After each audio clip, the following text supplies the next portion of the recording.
Tonight we have a very special, I don't know, what would you call it? A very A showcase. special showcase. Ooh.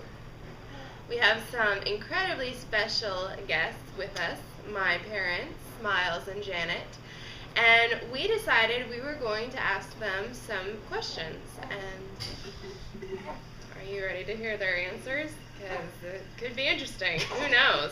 If you know my parents, especially my father, you never know what's going to come out. We'll see. All right, our first question of the night. What is your first childhood memory? My first childhood memory is sitting on my grandmother's front porch. I must have been maybe 3 years old, and I know it was in town, so it was at that little house that they had at the very end, but it looked entirely different. And I remember sitting on the swing, and that was my first childhood memory. Awesome. Daddy? My first childhood memory was in Waco, Texas. We lived in a mobile home park in a silver mobile home. And we'd had an ice storm, and I was out swinging. I was the only person outside swinging. I was the only person outside, period. I was probably between 3 and 4. Don't know exactly whereabouts in that range. But you know how when you're swinging and you just put your feet down to stop? Well, I put my feet down, but remember the ice storm? Everything was coated in ice. And I slid all the way on my back under our trailer, where I did stop. What did you do for fun when you were little? I played on the playground. It was so fun, and I was on the merry-go-round for hours, and it was an unsafe merry-go-round. Just had the flat metal on the handles and everything. And then, because I was raised on an Air Force base, we used to go and catch snakes with the boys, and we could just run all over the place. We had playgrounds on every block. It was really fun, and so that's what I did. How little? As little as you want. Before we moved to Hawaii, I was often in the woods as often as I could be.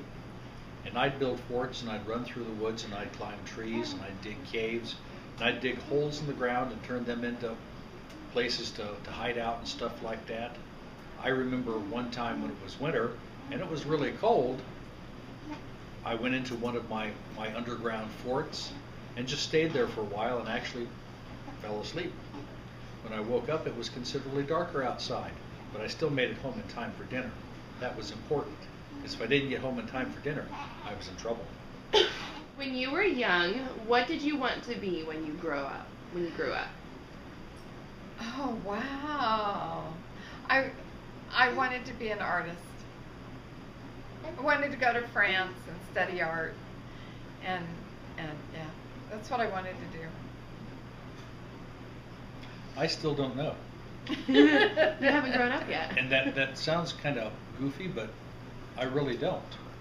When I received my patriarchal blessing before I went on my mission, it says in my patriarchal blessing that while I was on my mission, I would come to know what I should pursue for a livelihood. Well, 2 things.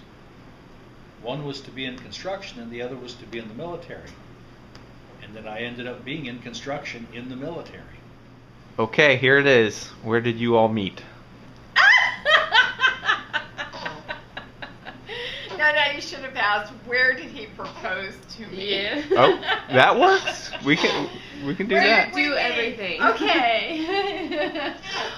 We met at a young single adult activity. We had come back from camping at Nauvoo, and he was not with us. He had to do something on base or whatever. Anyway, so he wasn't with us, but the girls and I decided that we would cook one last meal. So we went to the store and we bought ham and eggs and everything else, and we decided we would have green eggs and ham. And so we put the food coloring in the green eggs, And the only one, there was this new guy there, and he was really handsome, and he had this suede She jacket hadn't on seen and me at all everything. yet. It was so cool. Anyway, he was the only one that would eat the green eggs and ham. And I thought, wow, he'll eat anything. And so far that has been true. Yeah. It helps to have a broad literary education and an open mind. And a good nose. I walked in the front door of the church building. I was at a technical school in the Air Force, so I'd had to go to school all day. And when I got there, it's the evening, and I smelled the food, and it smelled pretty good. And I followed my nose to the kitchen, and I looked at it, and it looked like green eggs and ham, a la Dr. Seuss. So I took a small forkful of each, and it tasted just like regular ham and eggs, so I dished out a larger plateful. While I was doing that, I heard a commotion in the hallway behind me. And in the kitchen area where I was at, there was a counter and a roll-down window. And I heard somebody come in behind me, and being a guy wanting to know who was behind me, I heard some female laughter, and I kind of liked it. Turned around, and the author of that female laughter was right behind me with her back turned towards me. And I scoped her out pretty seriously and totally liked what I saw. And then she turned around and looked me straight in the eyes. One of the very few girls I've ever met that would actually lock eyes with me, and she ravished my soul when I was done shopping.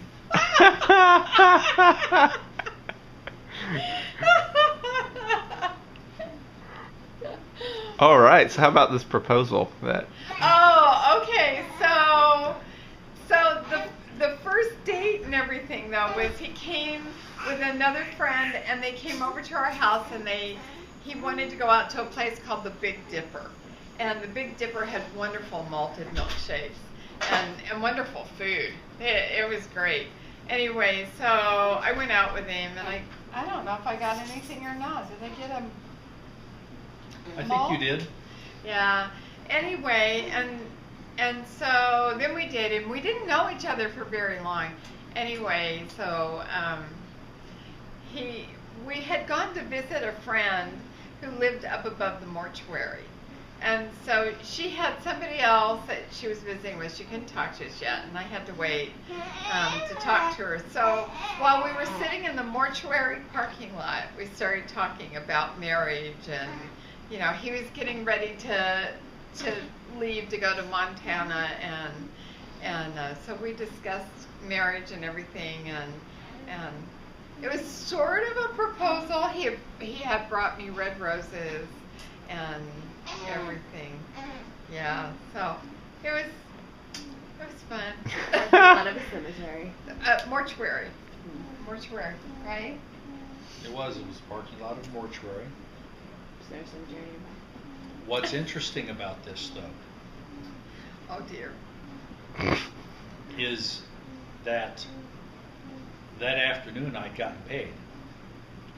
And most guys, when they get paid and they're serious about a girl, when they have the opportunity, also known as money in your pockets, you go buy flowers. So I went to go pick her up where she worked at the University of Illinois, and I was sitting on the bench outside the doorway to her office, and her boss came out. And she saw me, and she saw the flowers, and she said, Jan will be right out, but it wasn't 5 o'clock yet. And they didn't want to get her in trouble. I said, no, I'll wait here. She says, no, she's done now. And so she came out, and we didn't really have any plans, so we went to visit this friend. Not being able to visit this friend of hers, we went and we sat in my car. Me in the passenger seat, her on my lap. I was happy. It was 3 weeks before I graduated from technical school to be assigned to Malmstrom Air Force Base in Montana. And I'm going to give you some backstory here. There was a guy I thought she'd been dating, that I thought she'd been very serious about, because his best friend had led me to believe that they were engaged, writing each other all the time. So in August, this is in October, in August, I was there in the dining hall with him and his friend, and I said, so, are you taking Janet with you? she's pretty sharp. And he said, you know, you're not the first one to ask me about that. And then he didn't say anything else. But he was gone, and his friend was no longer picking her up for church activities, so I started doing it. And finally one day, noticing there was no ring, noticing she wasn't talking about him, I asked her, so what do you hear from so-and-so? And she said, nothing. Why? So I realized I'd been had by his friend, and I started seeing a lot more of her. But the first time I went to pick her up for a date, I had never been to her house.